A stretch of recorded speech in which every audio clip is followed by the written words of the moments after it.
So here at the end of chapter 5, we are in the midst of Jesus' Sermon on the Mount. And what he's done is issued covenant blessings to those who are poor in spirit, those who are meek and hungry and thirsting after righteousness. He's issuing blessings, the blessings of God, in a sense, raising his hands and blessing people who are seeking him, because in a certain sense, their hearts are formed in that way, not perfectly, but Christ is blessing them.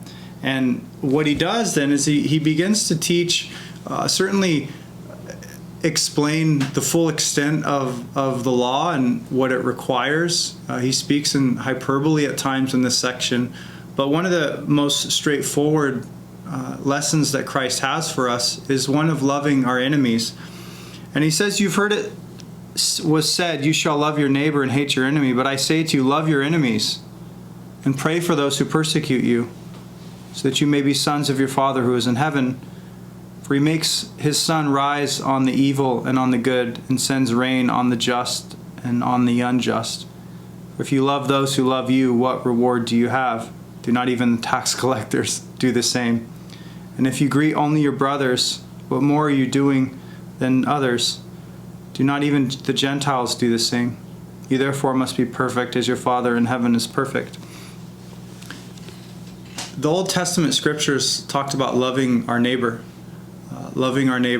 and Jesus certainly encourages that, requires that. God expects that. God even commands that. And loving enemies, though, isn't something that comes easy for us. And Jesus points us to God, who you notice he sends his Son. Did you catch that language? He makes his sun rise. So God owns the sun. He created the sun, and yet with God's gifts, he uses what he's created and what he has to bless good and evil. He even causes it to rise on enemies, on those who hate him. And so in a creation sense, God is very good to his enemies. Food, clothing, shelter. For the most part, some people suffer and lack those things in great ways at times. And yet God still clothes people with dignity and creates them in his image and cares for them in many respects. And yet that's not the only way God cares for his enemies. Christ is obviously pointing to creation here, but we know on this side of the cross we can look back to the cross and see how we are to love our enemies. I remember when Jesus is on the cross, he says, "Father, forgive them, for they know not what they do." Those are very profound words. Jesus speaks in the Gospels how once we believe, some of our enemies will be those of our own household. But the reality is, if you're married or if you're in a relationship, close relationship with anybody, even if you're Christians, at times you're going to feel like enemies toward one another. And we're to love one another fervently and faithfully. And one of the other applications from this passage, if you're having a hard time loving your spouse during the quarantine, or your kids, or your parents, Jesus mentions that we're to pray for those who persecute us. Well, maybe they haven't persecuted you, but we're to pray for those that we have a hard time loving. Because one of the most loving things you can do is prayer, is seeking the face of God on behalf of one who has wronged you, or who has hurt you, or who has mistreated you. We're to pray for them.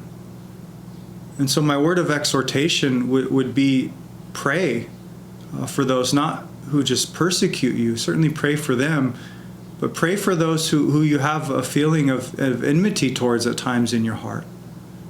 So one of the most loving things you can do, don't just try to do the Christian thing. Okay, I'll love you, spouse or kids or parents, because God commands it. No, the prayer is really going to be the way that God changes our hearts. It's not that prayer is powerful. It's the communion with the God who answers prayer, who has created prayer, who communes with us through prayer in Christ by the Spirit, that is powerful enough to make us love our enemies. Father, forgive them, they know not what they do. It seems easy because we know people, we think they know what they do when they hurt us. And yet we're still called to forgive. That sin, the pain that the sin has caused us, if someone is in Christ, Christ has borne that in his body on the cross. And so my word of exhortation, yeah, love your enemies, but love one another fervently. Fervently. And if you're having a hard time doing that, even if you're not, pray for your loved one. Even for your loved one who may feel like an enemy at times. It's the most loving thing you can do. Pray for them. And then serve them and love them and be willing to suffer for them, just like Christ. Use your gifts. God causes his Son. Use your hands. Use your words. Use the thoughts of your heart to bless them. And may God give the increase, and may God bless us. Be blessed.